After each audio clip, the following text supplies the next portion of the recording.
नाज़रीन, ये खबर अमार मसूद हैं, सीनियर सहाफ़ी, उन्होंने अपने ब्लॉग के अंदर ये जारी की है नवाज शरीफ के हवाले से। चूँकि आपको ज़ाहिर है इस चीज़ का बेसब्री से इंतज़ार होगा कि ये कैसे वाक़या हो गया, कौन सा शख्स है जिसको देकर मुस्लिम नून की क़ियादत को वहाँ गार्ड्स के ज़रिए से बाहर निकालना पड़ा। तो बेसिकली आज गुजरांवाला डिवीज़न के अंदर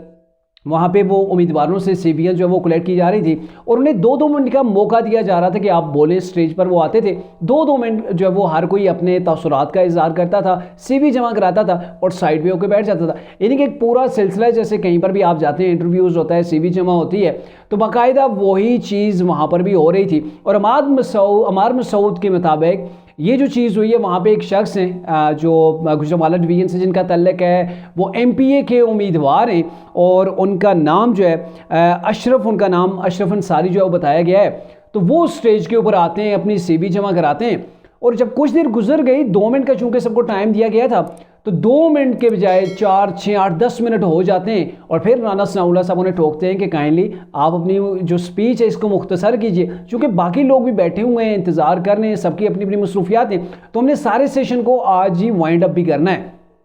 तो वो शख्स इस चीज़ को अनदेखी करते हैं। और आपको पता है राना सनाउल्लाह पंजाब के सदर हैं, मुस्लिम नून के, मरीम नवाज साहब वहाँ पर बैठी हैं, मियां नवाज शरीफ साहब वहाँ पर मौजूद हैं और दीगर क़ियादत भी वहाँ पर मौजूद है। तो फिर क्या होता है कि वो बंदा नहीं रोकता, वो अपनी स्पीच के अंदर लगा होता है। फिर मरीम नवाज उससे कहती हैं कि काइंडली आप वाइंड अप करें, ख़त्म करें, चूँकि दीगर लोग हैं उनका भी हमने सुनना है, उनको भी, तो ये प्रोसेस हमने आज ही ख़त्म करें, तो काइंडली इसको आप वाइंड अप कर दें। तो उन्होंने फिर आगे से बातें सुनाना शुरू कर दी कि भाई हमने यहाँ पे कुर्बानियाँ दी हुई हैं और यहाँ पे जो मैं आया हूँ, यहाँ पे मैंने टिकट के लिए फ़ीस अप्लाई की हुई है, फ़ीस दी हुई है, मुफ्त में टिकट के लिए मैंने अप्लाई नहीं किया हुआ है, तो यहाँ पे हमारी कुर्बानियाँ हैं, हमने ये किया है, पार्टी के लिए वो किया है। और बेसिकली आपको मज़े की बात बताऊँ, जब कोई शख्स आपको बुरा लग रहा हो ना, जिसने आपको कुर्बानियाँ देने के बजाय आपके खिलाफ साजिश की हो, तो वो आपके हक के अंदर या फिर अपनी कुर्बानियाँ गिनवा रहा हो, तो बड़ा बुरा लगता है, बड़ा औखा हो जाता है ऐसे लोगों को सुनना भी कि जिन्होंने आपका साथ भी ना दिया हो और आज जो टिकट के लिए आपके सामने तारीफ़ कर रहे हो या फिर ये कह रहे हो कि हमने क्या क्या कुर्बानियाँ दे रही हैं, वो कुर्बानियाँ गिनवा रहे हो। तो मेरे ख्याल में राना सनाउल्लाह ने बड़ा सब्र किया होगा, क्योंकि अशरफ ये जो शख्स है अशरफ अंसारी, तो इसने कोई नून लीग के साथ एक बार दगा भी किया था। वो आगे चल के मियाँ साहब ने खुद बता दिया कि क्या इसने गेम की थी। तो फिर जब इसने ये बातें सुनाना शुरू कर दी, तो जाहिर है मियाँ साहब का एक अपना आदत भी है कि वो जिस मजलिस के अंदर बैठते हैं वहाँ पे वो इस चीज़ का मद्देनज़र रखा जाता है कि जब बड़े बोल रहे हो तो वहाँ पे बात नहीं की जाए, और जब कहा जाए कि आप बात को ख़त्म करो तो ख़त्म होना चाहिए। तो इसके ऊपर नवाज शरीफ साहब ने कहा, जी ये वही शख्स तो नहीं है कि जिसने फॉरवर्ड ब्लॉग बनाया था बुज़दार के हक़ के अंदर पंजाब में, ये वही शख्स है मेरे ख्याल में। जब मियाँ साहब ने ये कहा तो ये वही है, अशरफ अंसारी वही है। तो इसके ऊपर मज़ीद जो है वो आपस में मुकालमा शुरू हो गया और फिर मियाँ साहब ने कहा, जी इसे पकड़ें और बाहर निकालें। फिर धक्के दे के अमार मसूद के मुताबिक उस शख्स को वहाँ से हाल से निकाला गया, यानी कि जम के उसकी एक किस्म की इंसल्ट हुई, बेइज्जती हुई और वहाँ से उसे चलता किया गया।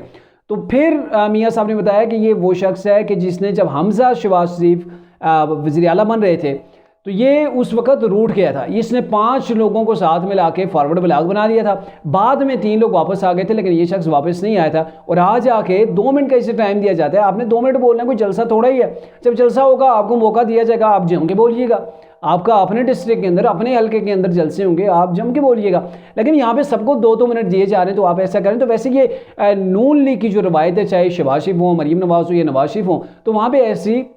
बदमग़ज़ी या ऐसे इंसिडेंट जो है वो सुनने को देखने को कम मिलते हैं कि कहीं पर किसी को उठाया गया हो, किसी को खामोश करा दिया गया हो। हालांकि इमरान के टाइम पे होता था कि अगर कोई शिकायत करता था तो इमरान फ़ौरन से जो है ना उसे वहाँ से उठा देते थे, अक्सर उसे अपने से दूर भी कर देते कि भाई इसे अब बनी गाला के अंदर नहीं आने देना, आइंदा के बाद इसको आपने मदऊ ही नहीं करना किसी इजलास के अंदर। तो ये चीज़ें यहाँ पर नहीं देखी गई थी, लेकिन अभी तक मीडिया के अंदर ये चीज़ सामने नहीं है।